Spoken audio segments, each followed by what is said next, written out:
Hello and welcome to Santos on Sports. Paul Santos and Chris Santos welcoming you in. We're happy to be brought to you by Scotty's Pub, located at 202 Pleasant Street, Fall River, citywide glass, 3 locations to serve you, 425 State Road in Dartmouth, additional locations in Fall River and Taunton, and Lakeville Athletic Club, located at 325 Bedford Street in Lakeville, where you can play tennis, pickleball, and more. Oh, what an exciting time of the year. Chris Santos, go.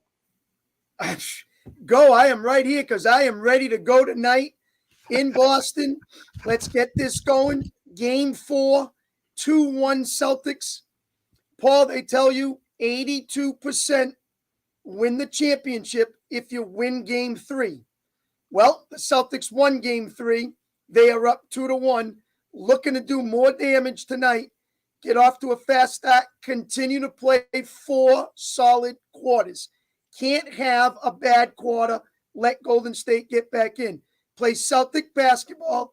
I think they will be just fine. I like the way they played in game 3, getting it inside, penetrating, getting to the glass, inside when they need to. Obviously, kick it outside when you have the open man, and obviously finish your shooting and then defend on the opposite side. So it's in their favor after winning game 3. Let's go up 3-1, going back to the West Coast. That's what you need to do. You got to lay the hammer down tonight in Boston. All right, so in answer to that question that we put up, will they win it all or will they blow it? You say win it all. Yes, I do. Win it all. I'm not guaranteeing No, it. don't guarantee it. But I'm telling you, I think they should be able. From what I've seen in 3 games, I like what the Celtics have on the starting 5. I like what they have on their bench. And I love the matchups. I don't like what Golden State can do on the inside against Boston's big men with Williams, Horford. I think they can easily do a good job of getting to the basket. As long as they get out of their own way, Paul, keep it simple. Drive to the basket. Defend the 3. They should be fine. Just make the simple plays. Stop this extra penetrating, making these crazy passes. Win the turnover battle. Keep it close. They should be fine. Chris loves to type that in his text. Defend the 3. Defend the 3. He puts it in all capital letters and sends it to me during the game. And most of the time, pretty much all the time, it works really well. So I enjoy those texts. Well, we asked you the other night, 100 points scored, 30 points in the paint. That means 70 points from the outside. And most of those 70s were 3s from Thompson and Curry.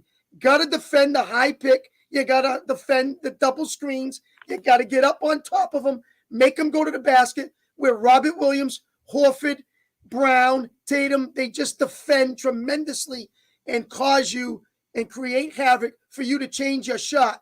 And that's what's happening to Golden State.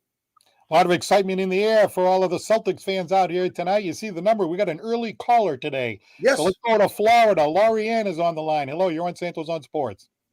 Hi, Paul. Hi. Yes, I'm from Florida, but I've been watching the NBA Finals, and I have to say I have never watched a basketball game for Boston because I'm not a basketball fan. But when they're in the NBA Finals, I'm all in. And my eyes are glued, and I'm watching it, screaming, yelling, carrying on like a maniac. But I have to say my favorite players are Horford and Jaylen Brown and White. And Williams. Those are the 4 that I like. And I'm going to tell you what's really driving me crazy is Jason Tatum. Because I don't know what it is about him. He's either real good or real bad. There's no happy medium. He takes that ball and they all run down like a bunch of banshees, like wild Indians. They fall on the floor and then they throw that ball up in the air. Don't even know where it's going. And drives me insane. I mean, when they get the ball, I'm hoping that they're going to go down, methodically and go down and slowly and not lose the ball. But it seems like there are times when Jason gets that ball and he just throws it away, and I'm like screaming at the top of my lungs. All right, well, it's interesting. I can tell you're a casual fan, but obviously number 0 has come to the forefront because Chris and I have talked about Jason Tatum pretty much all year. What do you think about Laurie Ann's take there as a casual fan? I mean, this is an observation that people make.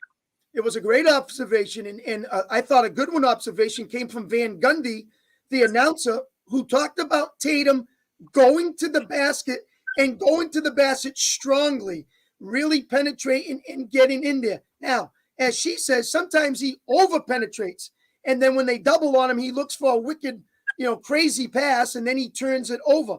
Instead of using the body, getting in there and getting closer to the basket and make sure that I think he's stronger and has the matchups over some of those one-on-one matchups that he goes against. And he did a better job in game 3. He didn't do the job in game 1 and game 2 as he did in 3. Needs to get better on that. She is correct. Sometimes they just over-penetrate. They try to do too much. Keep it simple and work toward the glass, and then work your way out if you're getting double teamed and find the people on the outside. So good observation from Laurie. Well, the thing that's interesting, Chris, is when she was given her list of favorite players, she's going one by one, and I'm like, she still hasn't mentioned Tatum. Then the next one, well, she still hasn't mentioned Tatum. And she got like 4 deep, and I'm like, here we go. We're going to talk about number 0. So, Sure. yeah, it is true. I do like when he's assisting, though, when he's passing the ball around. Yep. And earlier in the year, he was much more like hero ball and selfish and all that. But Laureate, as far as you down in Florida, and you're originally from Massachusetts, right? So you got hooked on this. I know probably during the regular season you didn't watch too much, but it's a lot of fun when you're playing for all the marbles, huh? Oh, it's been a lot of fun to me. I just love it because, I have a big screen TV and it just comes alive for me. And I feel like I'm right there in center court with them. And, we have the surround sound and everything. It's like being at the movie theater, really. But yeah. I think it has been very exciting for me because you can take the girl out of New England, but you can never take New England out of the girl. That's just how it is. So... when it comes to the ball, I'm a football and hockey fan, but I've never really cared for basketball or baseball. But when they're either in the NBA Finals or the World Series, that's it. I'm all in, and I'm rooting for them, and I'm going crazy. And my poor husband is sitting next to me, and I'm like a crazy lady, But, so what do you think? Are they going to win it all, or are they going to find a way to blow this? Well, of course, I'm hoping that they're going to win it all. But I have to say that if they win it all, one of the deciding factors, in my humble opinion, is that Tatum has to be more careful when he gets the ball. Instead of just running down, falling down, just throwing it up in the air, don't even know where the shot's going. He needs to concentrate when he gets the ball, and I think that's going to help a great deal so that he hasn't, he's not so... I can't explain it, but I just feel like he's either real good or real bad. When he can shoot from the outside, and I see that he can get 3 points and everything, and I think he's so good, but he's not consistent. That's the word. He doesn't seem to be consistent, and when he's not doing good, it's very it's just like I can't explain it. It's almost like he looks like he's a first grader. You are not alone. You are not alone in your take. That's for somebody that's not a real fan and hasn't watched all year and so forth, and just kind of watching as a casual fan. Very astute observation. Sure. Well, thank you. I appreciate that. I appreciate that. All right. Well, by the way, what's the weather like in Florida right now? Well, it's raining, it's storming. We got a tropical depression, but in Florida, weather can change very rapidly. This afternoon, it was sunny and it was nice. And then around 4:00, boom, it's like, tropical depression, and that will last for a while, and then that will stop. This is one of the few times that it's nicer in New England than it is in Florida, at least for this few minutes right here, Yeah, you're in the right place now. Summer's coming, and you're in the right place to enjoy the weather there. Yeah. Hey, thank you very much for your take. We really enjoyed it. Have a great night. Oh, you're welcome. You too. Don't forget to yell at the TV tonight. I will be. Thank you. Bye-bye. Bye-bye. Oh, isn't that interesting? That she actually surprised me. That was probably one of the last things I thought she was going to say. Here's somebody that's casual fan, jumps in there. She's watching the game, and I don't know, Tatum kind of got to her. She looks at him and says, man, he could be better than what we've seen in a couple of these games. Well, if Laurie's still watching, I want to remind her that when she's in front of the TV and she hits her husband, she can only do it 5 times because 5 fouls and you're out. So he'll throw her right out of the room. So she's got to make sure that she only can do it 5 times. But no, she has a point. When you have talented players, and of course, Tatum and Brown are the top two talented players, everybody looks for, hey, they can't make mistakes. And obviously, when you make mistakes and you do turnovers, as they have in the past, everybody looks, they criticize, and they say, hey, you're the best players. You shouldn't be doing those things. I get it. I totally understand. And so, she's trying to say, hey, if he can eliminate those, they're going to be even better. Well, yeah, that's true. And then he tries to make up for it with, some good assists, some better passes. But again, he's got to find a way to be more patient, settle himself down, keep it simple, do the right things. Don't let all those turnovers bother you. Just keep playing the Celtics basketball, and I think they will be fine. But keep watching. Hopefully, he continues to get better as this series goes on. They're still up 2-1, and they got a home game in front of them. So, things are on their side right now. There are a lot of players we can talk about, but since we started with Tatum, I just wanted to follow up because, during the course of our show here, Santos on Sports, you've kind of been a little bit more kind to Tatum, Yep. hang in there. Then Yep. I've been much more critical. And lately, I've kind of jumped on the bandwagon. But see, I would argue I haven't changed at all. He changed. Right. He went from Mr. Hero Ball to, yeah, he throws the ball. He's turned the ball over on a number of occasions, Laurie Ann said. But I'm looking at this total here, 26 points for him, 27 for Brown, 24 for Smart, right? So they're saying, well, how come he's not scoring 30 points? I don't care if he's scoring 30 points. Yep. He had 9 assists. That's 21 assists in the last 2 games. And you know what? They win. They win. So who cares if he has 35 points? Paul, throw the numbers out the door. This is about championship. This is about winning a championship. Right. It's got nothing to do with numbers. If you want hero ball and he's talking numbers, then I would be concerned. But he's talking about, hey, I'm a father with my kid. I'm high-fiving everybody in the locker room. I just want to get out here and win another championship for this organization. That's the things that I want to hear. Yeah, and everybody says, well, he's been averaging this, and this. How come he's not doing it in the playoffs? I get all that. But remember, you're also the one that's getting double-teamed. You're also the one that's getting triple-teamed. You're the one that everybody wants to slow down and stop and say, where's Tatum? Well, did you notice that the numbers from White have increased? Did you notice the numbers that other players have increased? Because you are getting doubled and triple teamed as well. And yeah, when things are going bad and rough, the first thing they say is, where's Tatum? Where's Tatum? Where's Tatum? And I get it. I understand that. And still, when he does something, people are going to criticize. And, I just want them to win, obviously, the game. I'm not worrying about what he scores. Winning's what's important. I think he sees it. I think Udoka sees it. I think the whole ball club sees it. Just keep going and playing strong. And if it's not going for you in your shots, then find a way to help the team get better and win the game.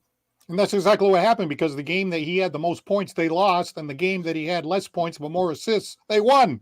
So, and in the post-game interviews, his post-game interviews have changed a lot too. Yep. He says, I just want to win. In fact, he even said that their home record, they felt bad about the home record because they want to go out there and win because they know how supportive the fans are. So you like hearing stuff like that. I mean, some of it might be, trying to be cynical. Somebody might say, well, that's a lot of baloney. No, I really believe him. I think he has changed. And as a result, he's become a more effective player. You know what they say, no I in team, right? Bring out one of those cliches. All right, let's go back to the phones. And hello, you're next on Santos on Sports. Hey, guys, how's it going? Good. How are you today? Hey, how you doing?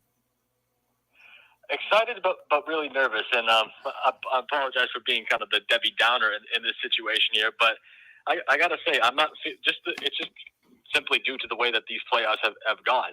It's hard to look at a victory like a couple of nights ago and feel good about the next one because, the way it's gone. We play hard defense. We have a great shooting night. Then we follow it up.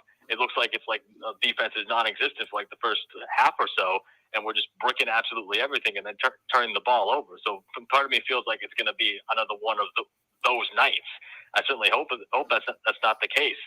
And, just kind of picking at the little things here. I still feel like Smart is kind of a sneaky turnover machine. There's a couple of those passes where, he's just kind of floating it out there. And I think something key here too is, will Robert Williams still have that energy? Because it feels like, every other game, whether it's his knee or what have you, his energy level is just really low. And it showed how critical he was a couple nights ago because he was just all over the place, it felt like.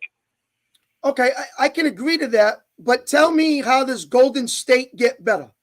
How does Golden State improve besides Curry and a solid game from Thompson that he didn't really have in game one, game two? Does that mean Draymond Green steps up his game, who's averaging like maybe 5 points or something? That is Wiggins going to step up? Is Poole going to be the man? Porter, Payton? What do they need when the Celtics can't get out of their own way? Or are you just going to rely on Curry and Thompson to do it? And are they going to continue to shoot red hot as they did in game three? What can Golden State do better? Well, first of all, it's you can't really sorry, I lost the phrase there for a second. You can't really play any worse if you're Draymond Green. Yeah.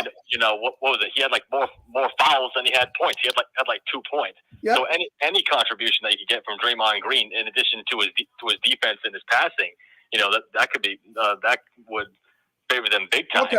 I think Jordan Poole coming off the bench, he's been defensively he's not good at all.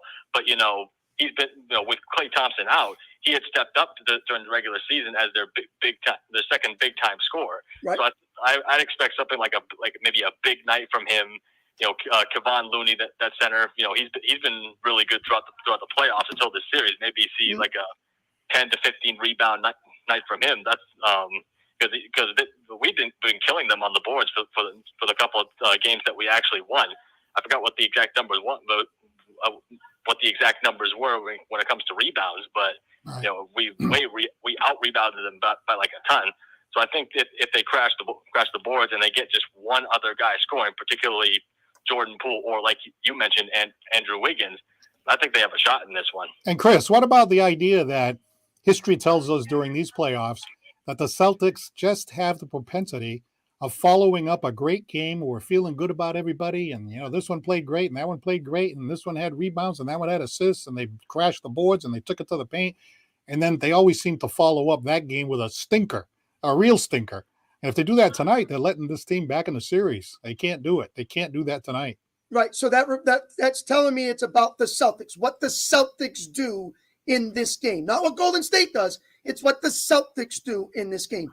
And being home, I'm hoping physicality. I'm hoping they stay high energy against Green on the inside. As he talks about, they're better than Poole, better than Looney. They got more physicality in there. Keep the rebounds, keep it all going. And don't turn the ball over. Make Golden State beat you without you beating yourself. So I have to see that. If I see that, now I'll start to get worried and say the Celtics are not beating themselves. Golden State is beating Boston. But right now when Boston loses, it's usually because they're beating themselves. So I want to see something different from Golden State. We know Curry's great. We know that guy can shoot from anywhere.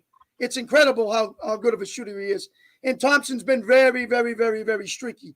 And so, since he's had his injury, he's been tough. He had a good game last game. Now, do I see the same thing from Thompson this game? I'm not sure. But I need to see something else. As the call is saying, who's going to step up in Golden State to help this team keep this game close and have a chance to win it at the end or pull away early? Someone needs to come to the forefront. And by the way, as good as Curry is, defend the three. When you get an 18-point lead, the only way they're going to come back is to start hitting three bombs, right? Sure. So if you get out there and defend the three, and every time you text that, one day you were texting it, defend the three, and the Celtics were doing it. They were defending the three, and it just made it harder for Golden State to put something together. If it wasn't for that 7-point play, they talk about the 7-point play. If it wasn't for that, I don't know. I wasn't really worried about the Celtics losing it at that point, because as soon as they got that lead, Celtics came right back and the game was over. Well, what you do is when you force Curry to inside, so now he gets off the pick and now he penetrates. Well, here comes Robert Williams. Here comes Grant Williams. Here comes Horford. Bigger guys that change your shot in compared to what you really want, unless it's a one-on-one matchup. And when they do that and they help out defensively, which the Celtics do very well, and when they do that, it makes it difficult. So they want to try to find a way to get that quick shot up. But you can't allow easy things. And if the caller was watching the last game, I saw about 4 baskets from Golden State. Inbound passes right underneath, quick 2. Inbound pass, nobody on the guy, quick 3.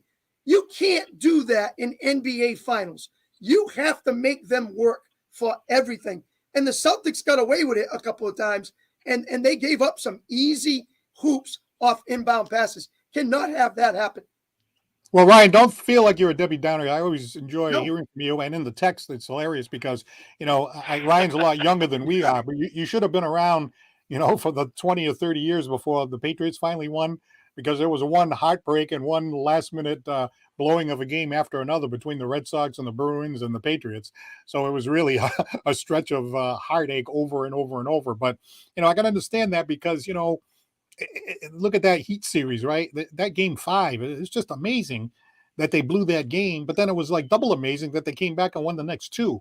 So I can understand like your concern that, this team is capable of laying a couple of eggs, Yep. and let's hope that doesn't happen. So let me just put the question out simple. Are they going to win it all or are they going to blow it? To me, it's just because of this this championship caliber team in Golden State. I still think it's a toss up. I would lean like maybe a little towards the Celtics if it ends up going like 6 or 7, but I just don't know. I cannot count this Warriors team out at all. And to your point, you were talking about imagine if I was following the Patriots back in the day. Don't worry, my uncle has trained me well in giving me knowledge about those days. So I know my history there. Oh, it was brutal. Yeah, it certainly was. Hey, well, don't be a stranger. Really appreciate your call, and we'll be up tonight watching the game. It'll be another enjoyable night for New England sports fans. Thank you for having me on. Go Celtics tonight. All right, thank you very much. Enjoy, Ryan. Thanks. Ryan from Mattapoisett. Okay, got a couple of calls jumping in early, so here's your chance, 774-762-6234. Give us a call. And, we talked a little bit about Tatum. Again, I had my criticism of the hero ball and the ISO ball. I like the way he's playing now. Now, we know, having the ball picked off because it was a lazy pass or whatever and turning the ball over. But I think Marcus Smart has been a little bit weaker with his passes. Tatum's passes have been pretty good. He's been a little loosey-goosey with the dribbling into traffic. Jaylen Brown was doing that, but I think he corrected it. But let's go back to the caller's point about Rob Williams, right? Boy, if Rob Williams was healthy and he could play even longer than he does. Now, let's see. He played, I'm just looking here, 26 minutes, so that's pretty good. He had 10 rebounds. And how many, swatting the ball away? Let's see. How many blocks did he have? I had 4 blocks. It felt like more than that. But when they're going in, like you talk about, forcing Curry to go to the basket, and Curry goes in and, you pretty much, if you're going to go in for a layup, you better be right next to the rim, because if you're trying to do one of those floaters, that thing's going to be smacked away. And when he smacks that ball away, it's so disheartening for the other team because, they did the pick, they got to the paint, they got a guy like Curry that's going to go in there, and all of a sudden Williams just swats the ball away. Wow, yeah. What an important part of the game that, sometimes gets overlooked when we're talking about Tatum and Brown. Yeah, how about the big one he did against Curry in game 3?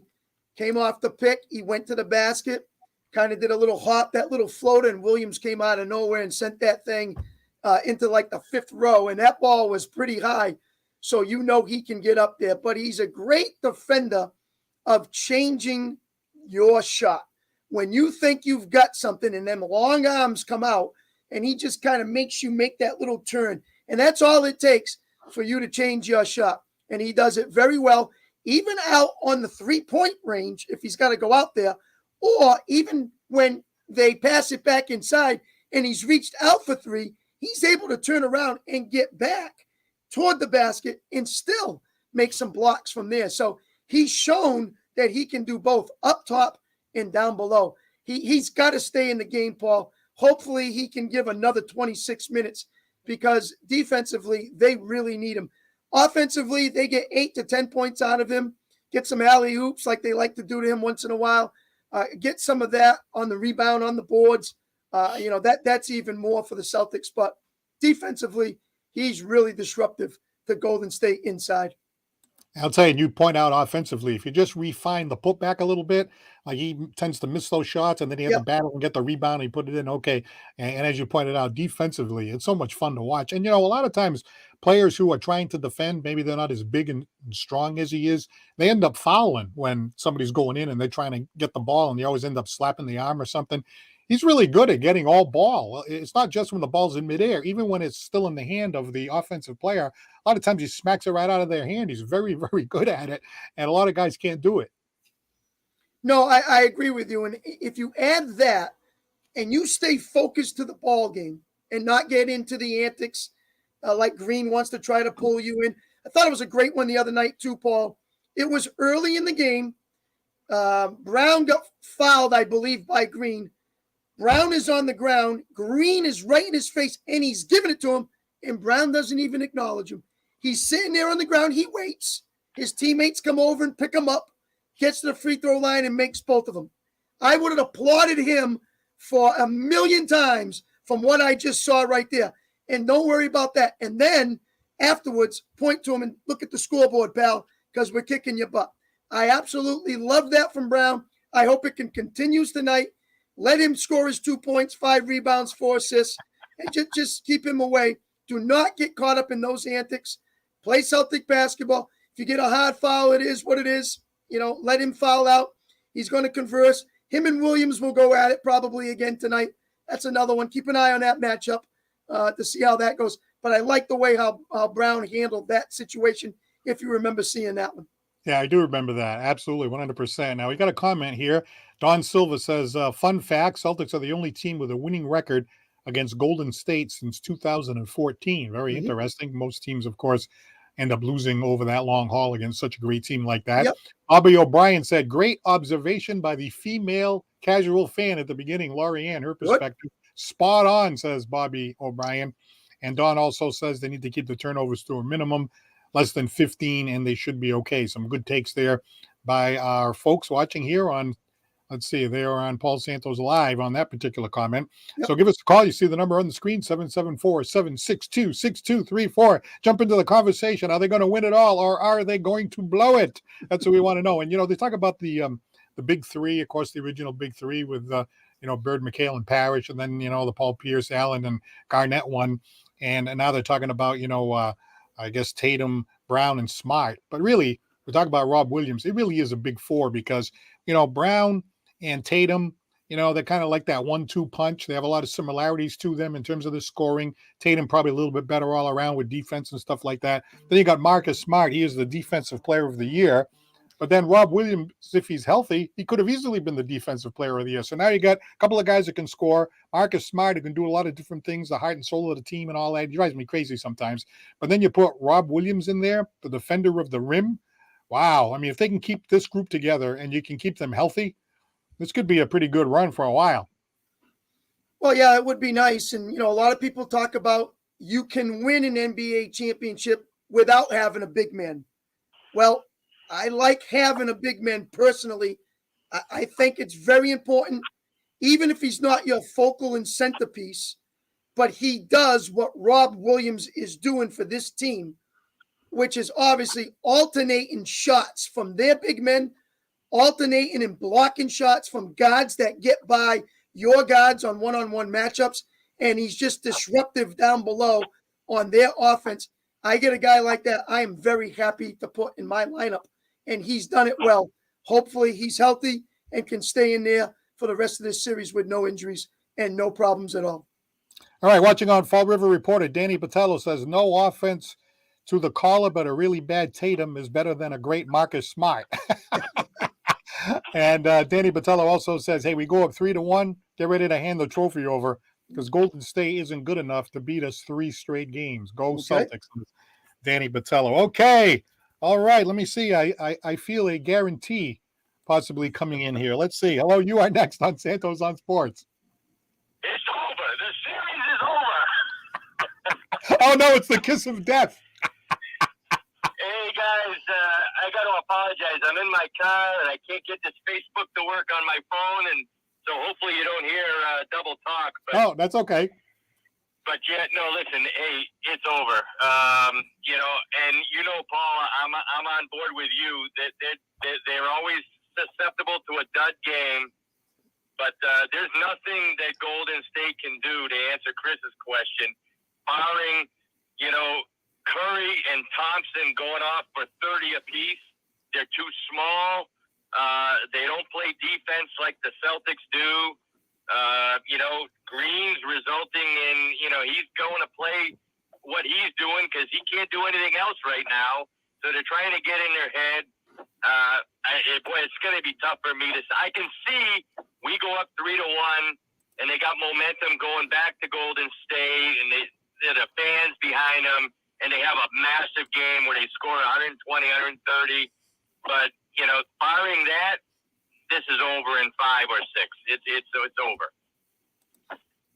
Well, I mean, I like your take, Mark, and I can agree. And we've talked about this before. And I think the big men and the physicality of the Boston Celtics defensively is what's winning this series to slow down. Curry and Thompson are going to have, and you talked about it just then, 60 points from him and Thompson and 40 from the rest of the team. And I'm saying this, who else needs to step up for this team for them to beat the Boston Celtics? And I don't think they have it. I think the Celtics recognize it. I think they like their matchups offensively, find the go-tos, find the 1-1, find the mismatches. And I think the Celtics are right where they want to be, physicality and defensively with their big men against this Golden State team. I couldn't agree more. I'll tell you, and I've said this on a few of the calls, but I got to tell you, I give a lot of credit to Udoka here. Just the way they're playing together, and they're tough. I got to be honest with you, they're not here where they are today with Brad on the bench.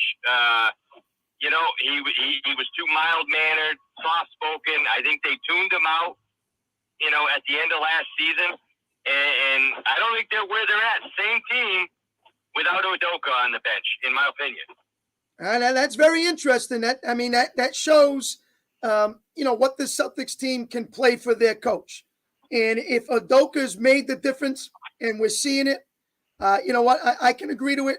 And bringing White in, who I think has been exceptional in these playoffs for the Boston Celtics, I think that's a tremendous pickup.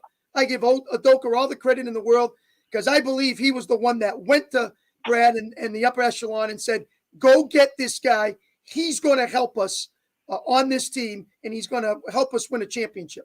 Certainly has. And that, a couple of games ago where he just went off after he had been cold, Yes. he had obviously he's waiting for the baby. His wife's having a baby. But then when things got settled, once he started hitting that shot, what another deadly shooter that the Celtics had off the bench that could really, really do damage. But I want to ask a question to Mark, because he's kind of been a Tatum critic like myself. Yep. I like the fact that Tatum is a facilitator more now. I like that. I think, these 21 or 22 assists in the last couple of games that results in a win, I'll take that all day over, I got to get the most points, and I got to do this, and I got to take the last shot in the third quarter, and I got to take the last shot at the end of the half, and I got to do all this kind of stuff, just be the team guy. And I think he's really learned that. And I really like the way he's been playing. Yeah, he might turn the ball over and make some mistakes, but Tatum, the facilitator with a win up on the scoreboard, take that all day long. Yeah, I agree 100%, Paul. And I know Chris and I have gone back and forth. And I think when it's all said and done, we're saying the same thing. Listen, I'm not admonishing what Tatum's doing. I think I love the way his game has rounded out. Where I get frustrated is if we've had a big lead and Golden State's cutting into it. The other night, case in point, the 7-point play, right? They cut the lead with 7 points. I just want to see when you absolutely, positively need a basket.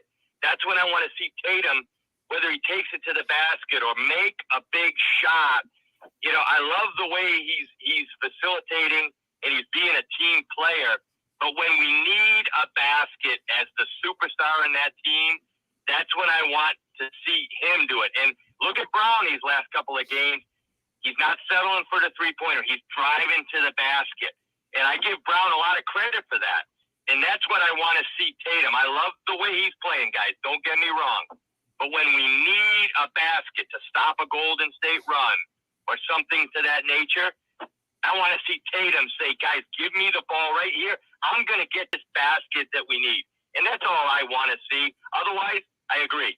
I've been a critic like you have, Paul, and I love the way he's playing overall. I agree with everything you just said. That it thing, that clutch thing, that when you really need something, you're right. He tends to clank it off the rim in those situations. What do you think about that, Chris?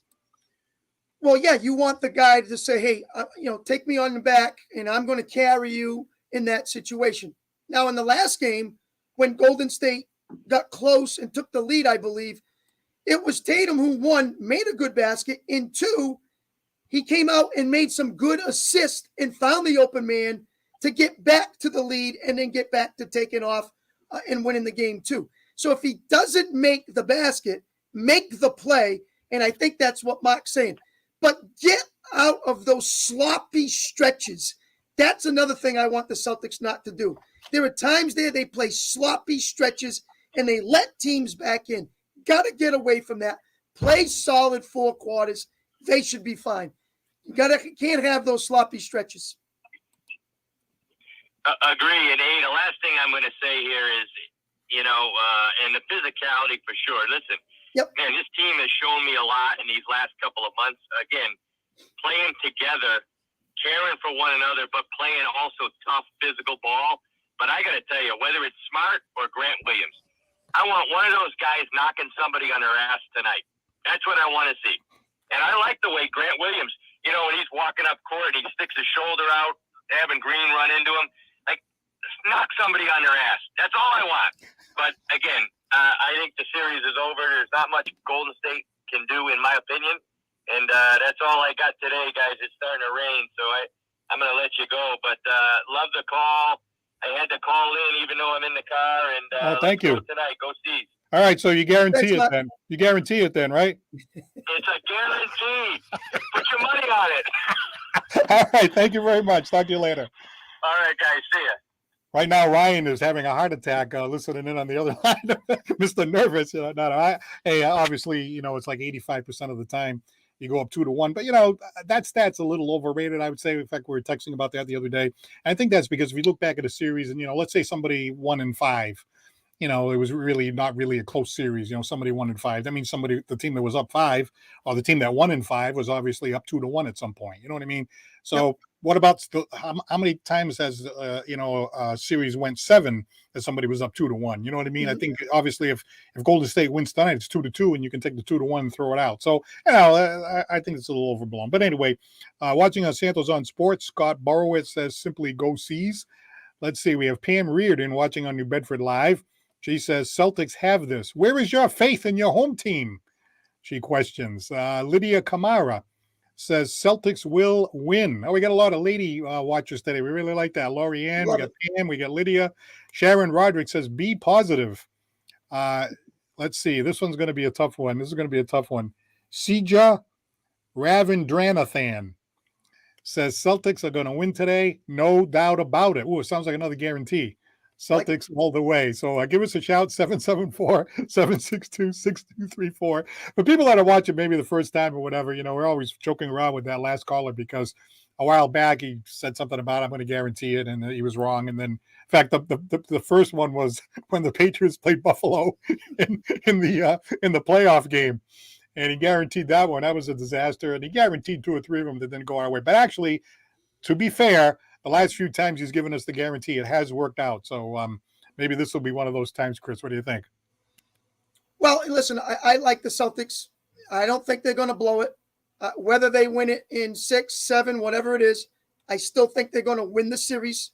I like what I see. I like the matchup. I like what the Celtics are trying to do in their favor to find mismatches. Whether they penetrate, whether they take the outside shots, whether they find a way to run all kinds of plays. I like their defense. From what I've seen from 3 games, I think it's upon the Celtics themselves to really blow this lead. But I don't think they will. I think they have this. I like them. I'm positive with them. I got my Celtics shirt on. I think they got this. I got a lot of people behind me. I got people texting me, telling me, go Celts. I'm with them. I don't know 5, 6, 7, but I like the Celtics to win the series. Shout out to Jeremy DeRose. Thank you for looking in today on Santos on Sports. And give us a call here. We got a lot of good calls coming in today. A lot of excitement as we head into Game 4 of the finals. 774-762-6234. By the way, you go to work or something and you have the same suit on as the other person, or you have the same tie on, or the women have the same dress, and they go, oh, well, looks like you got the memo, one of those things. Chris and I didn't talk about what we were going to wear. We never talk about what we're going to wear. The last game, I was wearing blue, and he was wearing some other color. We had no gear on at all. But then today, I was like, you know what? hey, it's game 4 of the NBA Finals. I got to get some gear going over here. So we get the hookup over here for Santos on Sports, and here we are, both in our Celtics garb right here. So, hey, we were on the same wavelength there. And not to take away from our sponsors, usually sometimes we wear some sponsor things. Scotty's Pub, Citywide Glass, Lakeville Athletic Club. I know we do that, but we're talking Celtics, and it's on tonight. So we had to bring out the green and yellow and white and get ready for this one. So expecting a great game, another good fan base as well up there in Boston to wreak some havoc in some ways. And hopefully they get green, thinking about the fans and not basketball, and do some other things to help this club and root for them even when they're down or they have some of those sloppy stretches, and keep them in the game, because they got to come out because Golden State's going to try to do something different, being down 2-1, try to get an early lead and force the Celtics to chase. Well, I was looking at some statistics and listening to some of the commentators, and one of the things I was surprised about, because you and I talked about it, Celtics have the best defense in the league. Well, Golden State was actually, I think, 4th or something like that, right? Mm-hmm. I'm thinking to myself, they don't really look like they're that great defensively. I mean, the last game, the Celtics just did whatever they wanted, it seemed like. I mean, even when they wanted to just go in and get a quick pull-up two, it felt like you could almost do it every time, get pretty close to the basket and take that little short two. Their defense was terrible. So now I'm hearing the coach, and the coach is saying, hey, we got to change things up defensively. We got to come out and play hard-nosed, good defense, not anything dirty, just play really good defense. Yep. So tonight, if they make an adjustment and they can somehow slow down the Celtics offense, that's certainly something that is going to be, primary for their strategy tonight. Yeah, and find a way, once again, Paul, to create more turnovers against the Celtics. And when they've done that, that's when mostly teams win. And they want the Celtics turnovers to be obviously above 10 to give them a shot. And obviously they got to take care of the ball themselves. But defensively, remember, Paul, the West is a little bit more that kind of offensive, more style, I think, than the East. So you play more teams probably from the West. So that defense against them could be a little suspect. And sometimes they like to run up and down against teams and go back and forth. And I've seen some games from Golden State, 152 to 137, 140 to 129. I've seen some high scoring games from them as well. And Boston doesn't want anything to do with that. Boston wants to keep it right where we saw, the last game, maybe 100 points for them, and just leave them at that. How about this guy here, Danny Botello? He's watching our Fall River Report. I mentioned this before, and he says right here that a bad Tatum is still better than a great Marcus Smart. Mm-hmm. I got to tell you, I was watching the game, and he always drives me crazy. But that last game, you have to kind of give the devil his due. I thought he was pretty good in that last one. You mean Marcus Smart? Yes. Well, he is if he's making his threes, and he isn't if he's not making his threes. So, there are times that I'm going, why is he taking this shot? Yeah. And then he hits it, and you go, oh, okay, well, he got this one. Yeah. But there are times I'm like, I'd rather see Brown take it or Tatum take it or something different. But, again, as long as he's a facilitator as well, but he does such the dirty work on defense, Paul. Tough to take him out of the game because he creates a lot of havoc for Curry up top. A lot of, when he's covering him, or then he gets shipped off to Thompson or somebody else. So he does such a good job, and he's diving all over the floor. So that's why he's out there. And on the offensive side of the ball, sometimes he gets sneaky, and he drives the lane, and he hits one high off the glass, and it goes in. Or he takes an open shot, then, okay, you got it, and he hits the three. So, yeah, it's kind of tough sometimes to watch him. You get a little worried because you're not expecting that kind of offense out of him. So, you take what you can get, but he has to be on the floor because he helps so well up top to stop and slow down Curry and Thompson. We were talking about the bench. It's really funny how depending on what the game is or how the game develops, it's so different. You saw the game where Horford went crazy and White went crazy. In that last game, Grant Williams had 10 points. The other game, he didn't have any.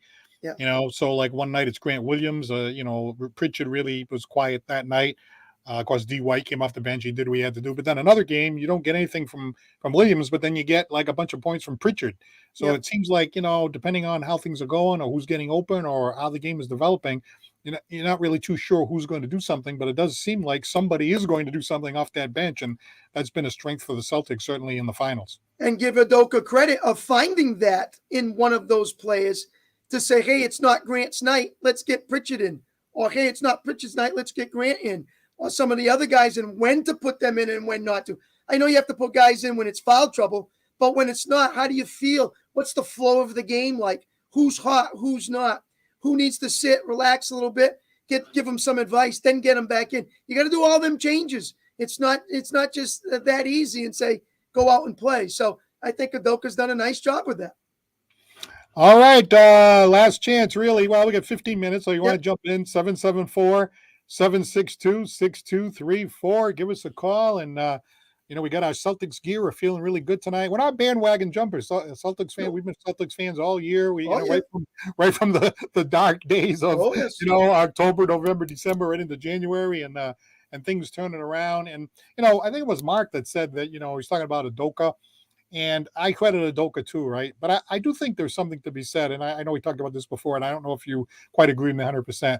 As that trade deadline was coming, boy, there was a lot of pressure. Like, hey, you know what? These guys can't play. Either Brown's got to go, or Tatum's got to go, or Marcus Smart's got to go. And it was really like a couple of weeks before that trade deadline that all of a sudden they started winning the games. So I think that might have been a factor too, along with Coach Udoka. There's no question about his decisions. And then you talk about getting White. Well, yeah, obviously he had coached White before in the USA team, so he knew White. Udoka did, so he probably went to is very a good inference that you could say. That's what we say in the law, a reasonable inference. There's a reasonable inference that he probably went over to the coach and said, hey, I went to Stevens and said, hey, why don't you get this guy? But how about Horford? I know Horford was a salary dump and all that, but I'll tell you, Horford has won the Celtics a couple of key games there. So, you look back at Brad Stevens, and you even look back at Danny Ainge. Yes, a name that never comes up. Who's the guy that drafted Brown and Tatum and Smart? Danny Ainge. So Danny Ainge has to be sitting back there somewhere with his arms crossed and going, I told you, you just had to wait. I told you. I mean, that's what I'd be saying if I was him. Now, was he perfect? No, but I mean, the draft when he got Jason Tatum was an outright one of the greatest steals of all time. And then you throw in Brown and Smart and some of these other things. I mean, hey, when you look back at it, there's a lot of reasons why the Celtics are where they are. Yes, and probably besides Horford, they're real young and maybe can keep this group together and let it ride for a little bit of time. That would be nice too.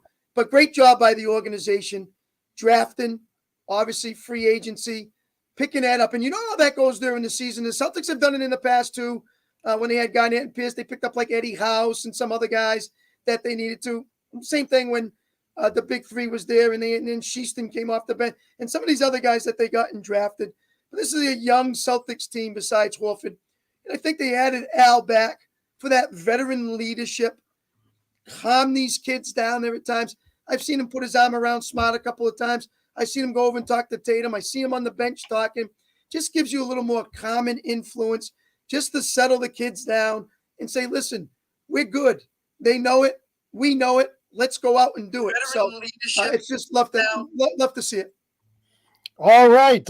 Jump in the conversation. We really love talking to everyone at 774-762-6234. Again, thanks to Scotty's Pub, Citywide Glass, Lakeville Athletic Club for sponsoring Santos on Sports. It's been an absolute blast talking sports, of course. And once the Celtics are done, we'll hop on with the Bruins. A lot of things happening over there. The Red Sox, if the season ended today, the Red Sox would be in the play-in. Can you imagine that? Oh my God, we're gonna get some folks on to talk about that. We have a Patriot guest that's waiting in the wings, a very well-known reporter who's in very tight with Bill Belichick and Tom Brady and everything. So we got a great guest waiting in the wings. So we got a lot of great stuff coming up here on Santos on Sports, and we appreciate your support. Keep the comments coming and the phone calls coming at 774-762-6234. Okay, let's Friday night, Paul. It's Friday night, Paul. Okay, yeah. Friday night. This isn't Sunday at 9. This isn't, the next Wednesday at 9 when you got to go to work the next day. This is Friday night, 9 o'clock. So now there's no excuses to, turn this off early. Should be watching early. I know Scotty's Pub's going to be rocking. His TVs will be all Celtics. So one of our sponsors has it going. I'm sure he'll be watching, and the TVs will be all over this game. So there should be a lot of fan support in this one, especially on a Friday night. Absolutely, absolutely. Most people probably not working tomorrow on Saturday, Right. so no problem staying up late. And that 9 o'clock is still a little rough. Yeah, there's a big difference between 8 o'clock and 9 o'clock. Now I It know on the is. west, yeah, on the West Coast, it's 6 o'clock when it's 9 o'clock here, and they're trying to maximize the audience. I understand all that, but gee, you can't push it back a half an hour. Started at 5:30 on the West Coast. I mean that a half an hour, and I'm in a fortunate situation.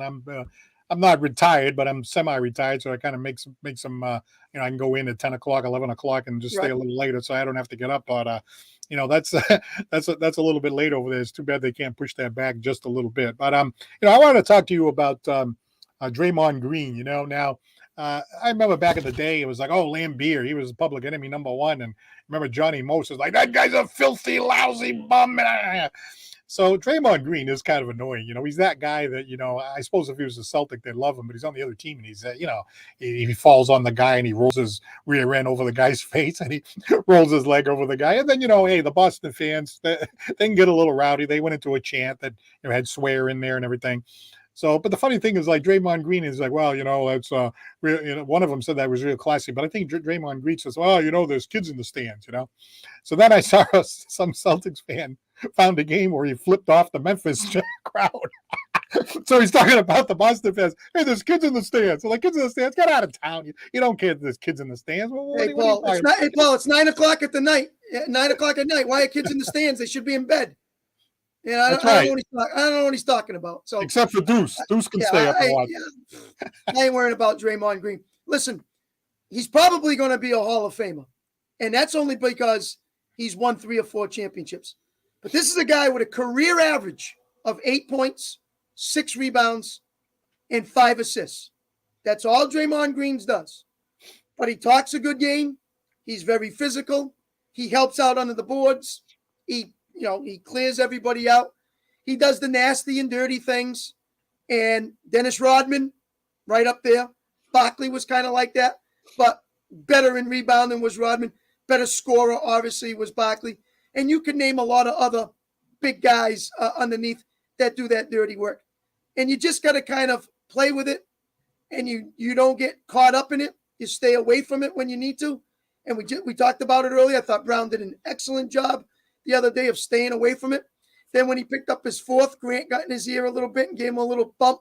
That was nice because he had 4 fouls, so he knew he was going to get out of the game. There are times to pick and choose when you deal with Draymond Green. So just give him the ball. Let him take the outside shot because I'm not expecting him to hit nothing. He does most of his damage underneath, getting some rebounds and putting them back up in. But he's not a great shooter. So just stay away from the trouble. All right, we got a few other comments here coming in. Let's see. We have Langlois Ricardo says that they want it to go 7. The league wants it to go 7. I think I've heard that before. Some conspiracy theories going on there. They bring in Scott Foster, and the other team wins a game or whatever. Let's see. That talked about that Shija, who said that the Celtics are going to win, no doubt about it. Langlois says that the Warriors are definitely going to win tonight because otherwise the league will lose a lot of money if the thing doesn't go 7. And then let's see. Jimmy Myob says, add me to the list. Let's see. When we win or lose tonight, it's over, but we're going to win anyway. So in other words, even if the Celtics lose tonight, he's saying they're still going to win the series. And he believes that they're going to win it all. So we got a lot of different opinions floating around there tonight. But we'll find out, and you have a last chance to give us a shot at 774-762-6234. The having like a player on the other team that you don't like, it happens in hockey a lot, like Marchand will get booed. You go to trip a guy and they boo him off the arena the next game. So Draymond Green is that perfect guy that you can't stand. I never liked cocky players. Even guys like Pete Rose was kind of like cocky. He run you over in the base bat. Reggie Jackson hit a home run, stand there and watch it. Because if he was playing for my team, I'd look at it differently. They could say that, of course, about Marchand or Terry O'Reilly or whoever, looking at hockey and, crossing the sports a little bit. But, that guy that you don't like, he is annoying. I'm listening to this guy and I'm like, oh, I I can't stand this guy. So if I did let the cat out of the bag, I am going to go to Game 6. I got a solo ticket because my son works with the guys. So I'm going to be wandering around. But I got to tell you, if they win and I come out onto the street, I better make sure I'm looking around where I'm going because I might get knocked over because it's going to be insane up there if they win in Game 6. Yeah, again, if he was on your team, you'd probably love him. And when he's not, obviously you hate him. And every team, has some kind of defensive specialist where on the inside, they make it difficult for you and they hammer you and they hit you hard, things like that. He has been a force in that way to help them underneath. And they've won some championships, obviously, with him in the starting five and doing what he does. So you can't take away from him because they've won. It's not like they haven't won. And he's been in there when they have won. So you got to give him credit where credit's due. I just don't see the Celtics, getting into that one. He's trying to get underneath your skin. Just let him go. Let him do his thing. Let the referees get on him a little bit. Let him get with them. And then when you need to, when you think the timing's right, then you kind of give it to him and you find that way to find him on the court. You give a little wink from the coach to the player and say, now it's time to get green just a little bit. So we'll see how that goes. But Paul, let me ask you this question. We've heard from a few fans out there about this conspiracy of the NBA wanting things to go 7 games. What is your take on that? And what do you think? The refs have something to do with it? Or, hey, the NBA says, hey, let's make this where, we need to create more money. Let's find a way to make sure this series goes 7. Any thought on that? Well, just off the top of my head, somebody might say, well, you're kind of naive. I'm not so sure about that. I'd have to look back at a lot of the other series over the years. I guess you'd have to really pull up, say, the last 20 years and look at the finals or look at the playoffs and see how often the games were 5 games or 6 games. And if you could look and make a case why they always seem to go 7 or the team that's ahead gets the fouls against them. I haven't really seen it. I have seen games where the officials let them play, which we've talked about that before. I enjoy that. I've also seen games where they're blowing the whistle every 10 seconds, but it does seem like when they do that, they're doing it against both teams. They're either not calling anything against both teams or they're calling everything against both teams. So I guess right now, just off the top of my head, I haven't seen it, but again, I think if you really want to make a case, you'd have to go back and look at the statistics over the year. This is the lawyer in me. You have to go back and look at this, how often the series goes 7 games and how often do the teams that are ahead 2 games to 1 or 3 games to 1 not win that next game, stuff like that. So right now, I would say I don't see it. What do you think? You ever see a series? In fact, let's say it's a quarterfinals or semifinals. You ever see a series go, one team sweeps 4-0 and the other one goes 7? And that team that won 4-0 sits for 2 weeks before they actually play a game. Have you ever seen that? Yeah, we have seen that. I mean, but what I'm saying is that doesn't happen often. Right. Okay, we got a call here. So that's how that kind of flows, and you just kind of wait and see what happens. But no, I don't see anything into it myself. All right, let's see what this caller thinks. Hello, you're on Santos on Sports. Hello, gentlemen. Yes, how are you? I'm doing great. Well, the Celtics are going down. And 2, I really hope that the Boston Sports Nation, well, Celtics fans, could actually be more professional and not, talk crazy in the stands. Because at the last game, I agree with Draymond Green.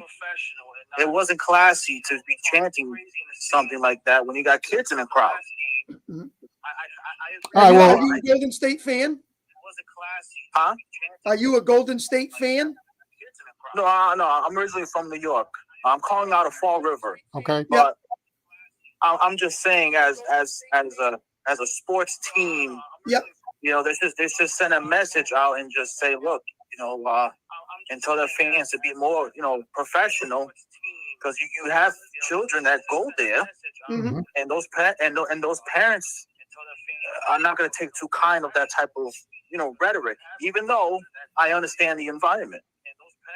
Right, and Draymond hasn't been a saint over the years too. He's flipped off the crowd before and everything else. I know. I know. But what I'm saying is, for New England, we should set a standard too as well for ourselves. You know what I mean? That's all. Take the high road. yeah, it's just, we don't have to do the same thing and be like everyone else. All the fans, they're gonna act how they're gonna act, but we don't need to follow that type of activity when it comes to sports activities. But I don't know. It should a good series, but again, the Celtics are going down. Okay. All right. Well, you call us back next week on our next show, and either way, and we'll talk again. Absolutely. All right, have a good one. Thank you very much. Wow, we went from guaranteed win. Let's see, Mr. Guarantee says guaranteed win. Yep. We had Ryan, who was kind of on the fence, getting a little nervous, and now we get this guy that says, 2-1. That's nothing. The Celtics are still going down. Well, again, originally That's why a they play New the York fan who probably doesn't like Boston fans. So that's, hey, listen, that's why I asked him if he was a Golden State fan. But beside the point, he thinks Golden State's going to win. He's got his opinion. And listen, they can play. We know that. I just think if the Celtics can stay out of their own way, I think they'll be fine. But if they don't, then yeah, Golden State can take advantage of that, get some easy transition basketball and work down the court, get some threes, whatever they need to do, and steal this game and go back home. So it can definitely happen. And we've seen, as Paul, you mentioned at the beginning, the Celtics have laid a stinker. And they have done that in the past. So they got to make sure that they don't do that tonight. They got to find a way to keep the throttle on and keep it going. But the caller has his opinion. Now, the thing about the fans, that comes with the intensity of the game. You can go to hockey. You can go to baseball. You can go to football. You can go to any sport.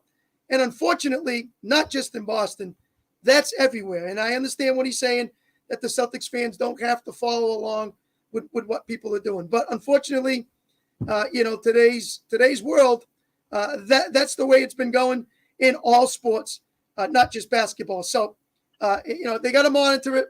Hopefully, the fans will, keep their peace and watch what's going on. All right. Keep quiet. Obviously, kids are around. I can agree to that. You got to be careful.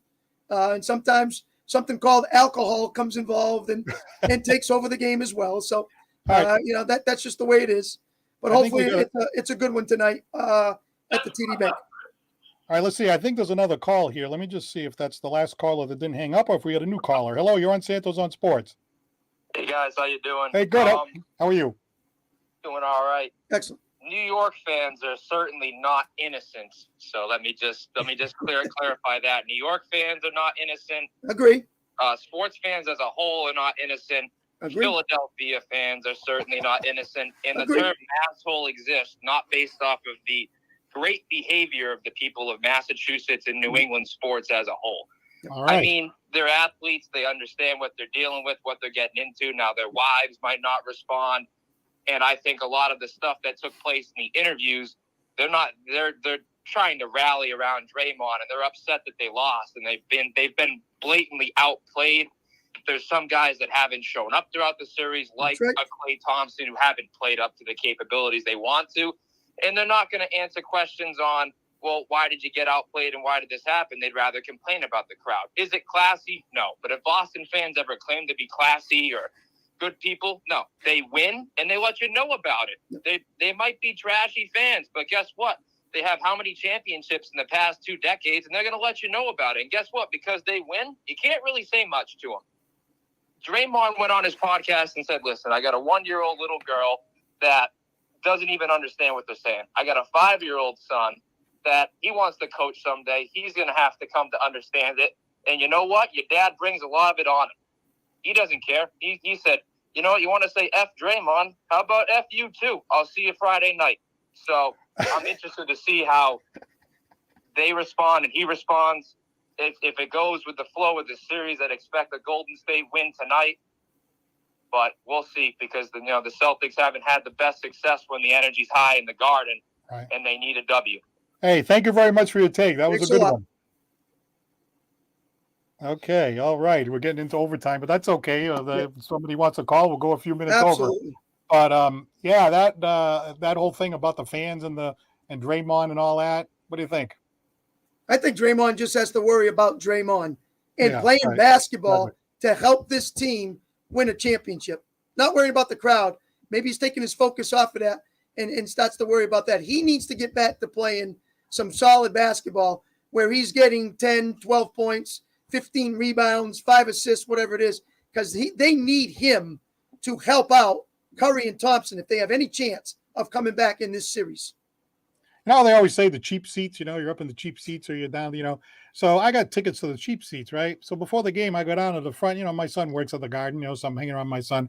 So the game starts, and there were people that still weren't there yet. So I will confess, I kind of sat in a low seat for the first half of the first quarter. I'm like, wow, this is great, the low seat. As soon as they come, I'll get out. I'm not going to start a problem or anything. So people showed up. So people are yelling, "Hey, the Kyrie, it was the Brooklyn series. Kyrie, you're a bum. You're this, you're that, blah blah blah." So then the people came. So then we went to the balcony, right? So we get to the balcony, younger, drunker, 3 times as vulgar. A little more louder. My son and I were looking at each other like, it looks like we're in the cheap seats now, Yep. So that was kind of a funny thing. Hey, that was a great show today. We really appreciate all the interactions. Yeah, everyone calling. Thank you.